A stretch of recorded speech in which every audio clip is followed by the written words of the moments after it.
follow your passion first. When I retired from the game, I sat there asking kind of all the wrong questions. What's the biggest industry I can get into? And it's all the wrong stuff. And you got to sit there and ask yourself, okay, what am I truly passionate about? What do I enjoy doing? And when you feel that way, honestly, you feel like you have never worked a day in your life. It's the most fun thing in the world. You get up in the morning excited about what you're doing. And you got to be really honest with yourself about it.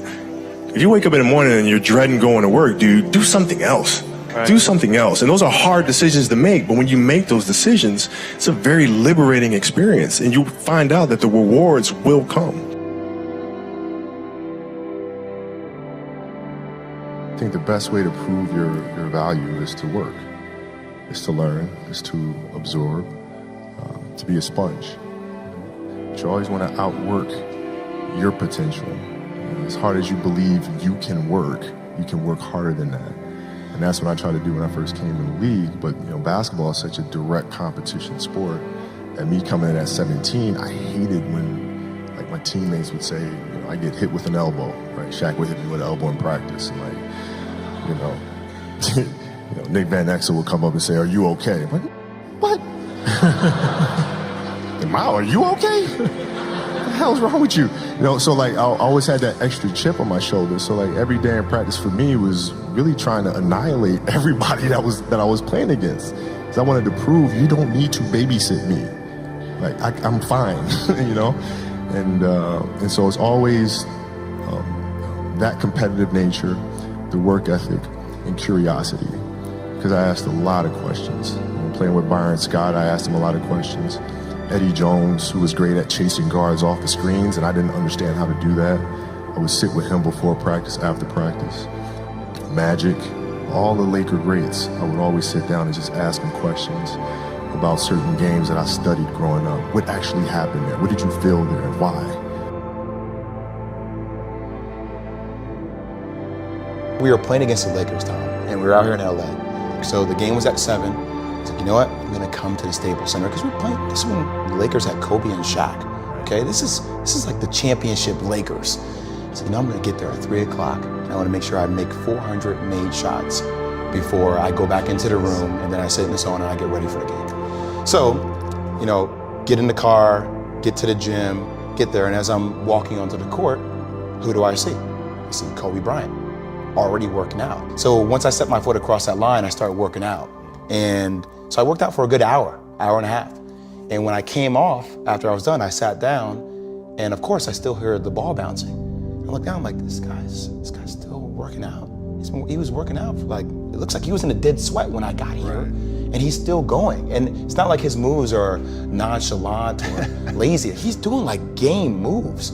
I sit there and I unlace my shoes. I'm like, I want to see how long this goes. So I sit out there and watch 25 minutes. And he got done. I said, okay, I think I've seen enough. Go play, come back, get in the sauna, get ready for the game. That game, he drops 40 on us, okay?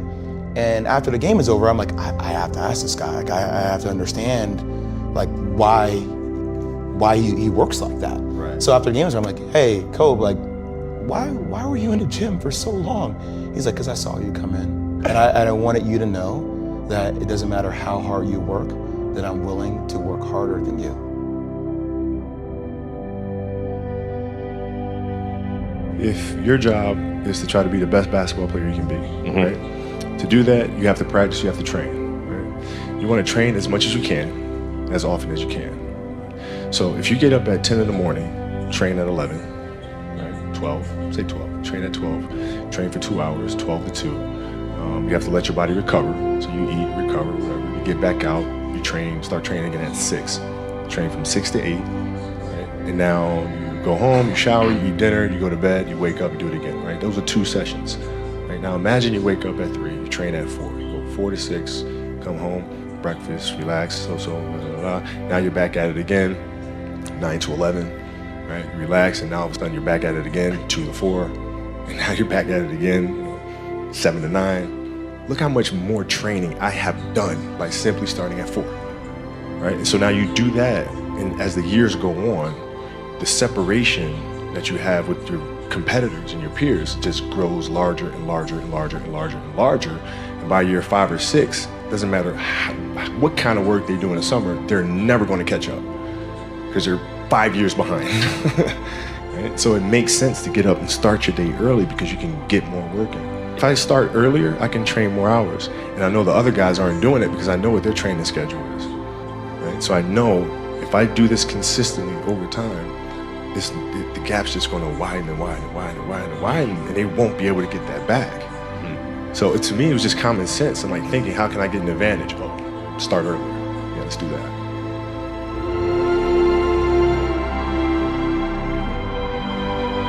How do you develop that, or where do you learn that from? Well, I think it's just a matter of what's important to you. What's important to you for whatever reason. I felt like I didn't feel good about myself if I wasn't doing everything I could to be the best version of myself. If I felt like I left anything on the table, it would eat away at me. I wouldn't be able to look myself in the mirror. And so the reason why I can retire now and be completely comfortable about it, because I know that I've done everything I could to be the best basketball player I could be.